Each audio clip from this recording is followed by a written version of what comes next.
Bismillah. Assalamualaikum warahmatullahi wabarakatuh. Innal hamdalillah nahmaduhu wa nasta'inuhu wa nastaghfiruh wa na'udzu billahi min sururi anfusina wa min sayyiati a'malina may yahdihillahu fala mudilla lahu wa may yudlil fala hadiyalah. Asyhadu an la ilaha illallah wa anna Muhammadan abduhu wa rasuluh. Amma ba'd. Segala puji bagi Allah, Rabb semesta alam, yang mana bersifat Ar-Rahman, yang maha pengasih tak pilih kasih, yang mana bersifat Ar-Rahim, yang maha penyayang tak pandang sayang. Salawat serta salam tak lupa selalu tercurahkan kepada baginda kita, Nabi besar kita, Nabi akhir zaman, yaitu Nabi Muhammad sallallahu alaihi wasallam serta para sahabatnya, keluarganya dan pengikutnya hingga akhir zaman. Di kesempatan ini ana selaku pembawa mata pelajaran Pendidikan Agama Islam dan Budi Pekerti, di kesempatan ini atau di pertemuan ini kita akan membicarakan topik pembelajaran yaitu jujur dan adil. Sebelum kita memulai topik itu, ana absen terlebih dahulu untuk murid-murid ana. Oke, hadir semuanya. Sebelum kita mulai ke topik pembelajaran, sebelumnya ana akan menyampaikan tujuan pembelajaran atau tujuan topik pembelajaran ini mengapa, yaitu untuk membentuk karakter kalian peserta didik agar menjadi pribadi yang dapat dipercaya oleh orang lain, masyarakat, guru dan lain-lain, dan bersikap adil dalam kehidupan sehari-hari. Mengapa harus adil? Karena setiap kalian pasti akan menjadi pemimpin, minimal yaitu pemimpin keluarga, baik di lingkungan keluarga, sekolah maupun masyarakat. Lanjut, kita apa sih itu jujur atau pengertian jujur itu apa? Jujur adalah keselarasan antara perkataan, perbuatan, dan hati nurani. Yang artinya apa yang diucapkan kalian sesuai dengan apa yang ada di dalam hati dan apa yang dilakukan oleh kalian. Dengan apa yang diyakini kebenarannya. Jujur juga berarti berkata atau bertindak sesuai fakta dan kenyataan, tidak dilebih-lebihkan, tidak mengurangi, dan tidak menipu.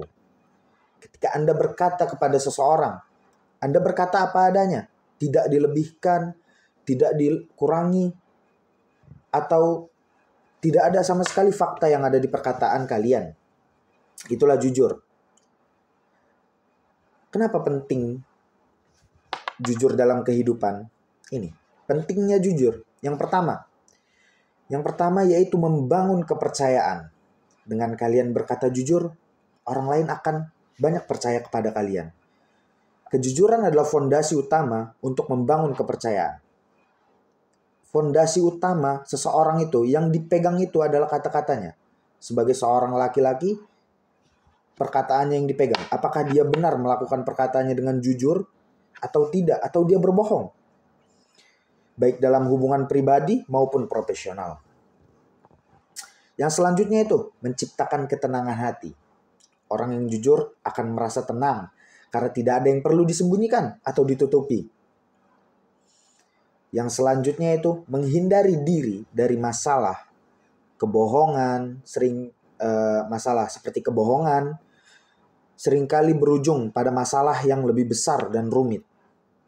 Dengan kalian berkata bohong dengan teman atau guru, itu akan memperpanjang masalah dan akan memperumit masalah. Lebih baik Anda berkata jujur apa adanya, walaupun di situasi seperti itu Anda di posisi yang salah, kalian di posisi yang salah. Jadi walaupun kalian semua ketika melakukan kesalahan dan ditanya oleh guru, tidak hanya ditanya oleh guru lain atau guru apa ketika kalian melakukan kesalahan, lebih baik kalian jujur walaupun kalian salah.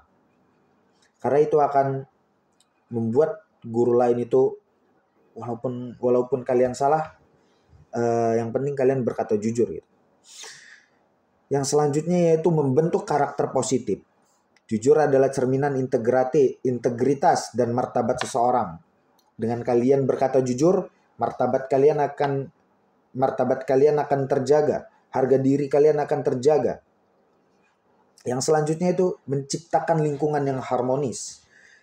Dalam masyarakat, kejujuran antara individu akan mengurangi konflik dan meningkatkan kerjasama. Ini kejujuran sangat penting di lingkup masyarakat atau di lingkup di luar sekolah, yaitu di masyarakat itu akan meningkatkan kerjasama kalian kepada orang lain.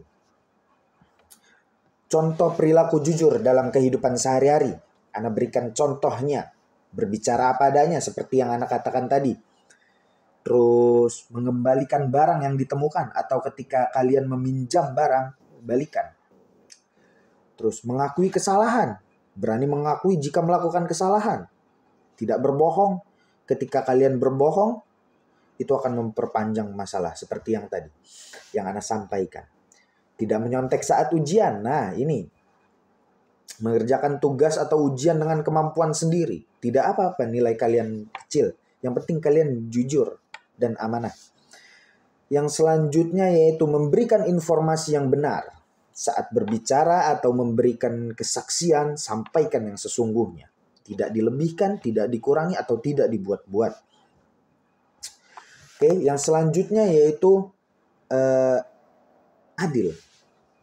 Pengertian adil. Apa sih adil itu? Adil adalah menempatkan segala sesuatu pada tempatnya, memberi hak kepada yang berhak tanpa memihak satu sama lain dan tidak berat sebelah. Adil juga berarti memperlakukan semua orang secara setara. Tidak memandang ras, agama, suku, atau status sosial. Ini. Apabila kalian menjadi pemimpin atau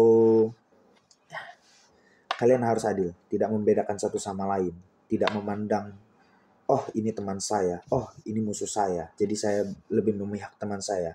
Itu tidak boleh, karena Anda pemimpin dalam suatu daerah, Anda harus berperilaku adil. Ketika teman Anda salah, Anda harus menghakiminya, Anda harus menghukumnya, Anda harus menasehatinya. Walaupun itu teman Anda, ketika teman Anda salah, Anda harus memberikan haknya, karena dia melakukan kesalahan. Sebaliknya, ketika musuh Anda benar, Anda harus membela yang benar. Walaupun itu musuh Anda. Karena itulah keadilan. Mengapa pentingnya adil? Yang pertama, menciptakan keadilan sosial. Keadilan adalah pilar utama terciptanya masyarakat yang makmur dan damai. Yang selanjutnya yaitu menghindari konflik dan diskriminasi. Nah, ini banyak yang terjadi. Ya, diskriminasi ini. Perlakuan adil yang akan mengurangi potensi perpecahan dan rasa ketidakpuasan. Ini. Diskriminasi ini pemicu perpecahan dan terpecah belahnya suatu kaum itu karena ya saling membedakan. Oh, ini suku ini suku ini. Oh, ini teman saya, ini musuh saya. Oh, ini agama ini bukan ini agama lain gitu. Seperti itu. Yang selanjutnya itu yang meningkatkan persatuan. Ketika setiap orang merasa diperlakukan adil, rasa persatuan dan kebersamaan akan tumbuh. Itu. Yaitu meningkatkan persatuan ini yaitu bisa mempersatukan umat, mempersatukan kaum dengan kita melakukan adil. Atau ketika Anda memimpin sebuah daerah atau memimpin sebuah kelas, contohnya memimpin sebuah kelas. Contoh kecil saja, ketika ketua kelas memimpin sebuah kelas. Dan ketua kelas ini bisa meningkatkan persatuan. Dia berperilaku adil, tidak memilih satu sama lain, tidak membedakan. Membedakan apapun itu, ras, agama, suku, dan lain-lain. Selanjutnya yaitu membangun kepercayaan terhadap hukum dan sistem. Nah, ini. Apabila kalian mendirikan hukum atau sistem, ini kalian akan mendapatkan kepercayaan oleh orang yang kalian kalian bawahi. Oke. Nah, selanjutnya itu menciptakan lingkungan yang produktif. Dalam lingkungan kerja atau belajar, perlakuan adil akan mendorong motivasi dan kinerja. Itu dia. Contoh perilaku adil dalam kehidupan sehari-hari. Yang pertama, yaitu pembagian tugas yang merata.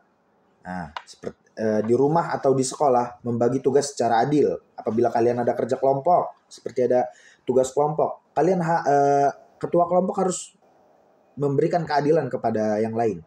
Seperti tidak ada yang tidak kerja di situ. Apabila ada satu yang kerja, diberikan hukuman. Seperti namanya tidak dicantumkan atau dan lain-lain. Yang selanjutnya itu tidak memihak dalam menyelesaikan masalah ini. Ketika teman kalian sedang ada masalah atau apa, kalian tidak boleh memihak. Ketika yang salah, katakanlah yang salah walaupun itu teman Anda. Dan ketika dia benar, katakanlah itu benar walaupun dia bukan teman Anda, walaupun itu musuh Anda atau orang yang tidak suka dengan Anda. Oke? Memberikan nilai sesuai dengan kinerja. Ini adil. Misalkan antum sebagai guru, kedepannya antum akan menjadi guru. Kedepannya antum ada beberapa yang akan menjadi guru mungkin kan. Ketika Anda menilai ujian murid Anda, oh orang tuanya baik nih, antum besarkan nilainya, kalian besarkan nilainya, itu tidak boleh, itu tidak adil. Oke? Dalam hadis dan Al-Quran yang menjelaskan tentang kejujuran dan keadilan, dalam hadis Rasulullah SAW diriwayatkan oleh Imam Bukhari, disebutkan, ayatul munafiqina thalathu, idza haddatha kadhiba, wa idza wa'ada akhlafa, wa idza tumina khana. Yang artinya tanda-tanda orang munafik itu ada 3. Hati-hati. Apabila di salah satu 3 ini ada di antara kalian, segera hilangkan, segera bertaubat kepada Allah. Yang pertama yaitu idza haddatsa kadhiba, ketika dia berbicara dia berdusta, berbohong. Yang kedua, wa idza wa'ada akhlafa, ketika dia berjanji ia mengingkari. Dan yang ketiga, wa idza tumina khana, ketika ia diberi amanat ia berkhianat. Dalam Al-Qur'an Allah berfirman, innallaha ya'muru bil 'adli wal ihsan wa ita'i dzil qurba wa yanha 'anil fahsya'i wal munkar wal baqiya ya'idzukum la'allakum tadhakkarun, yang artinya sesungguhnya Allah menyeru berlaku adil, berbuat kebajikan dan memberikan bantuan kepada kerabat. Dia juga melarang perbuatan keji, kemungkaran dan permusuhan. Dia memberi pelajaran kepadamu agar kamu selalu ingat. Itu dalam Al-Quran. Allah sendiri yang memerintahkan kita untuk berlaku adil. Mungkin hanya ini yang bisa saya sampaikan. Mungkin ini nasihat juga untuk kalian dan untuk saya pribadi. Sebelum itu saya akan memberikan nasihat kepada kalian. Jadilah orang jujur dan adil, karena di masa depan akan sangat berguna bagi seluruh masyarakat. Karena di zaman sekarang orang jujur dan adil sangat susah untuk ditemui. Oke? Sebelum saya tutup, apakah ada pertanyaan dari kalian?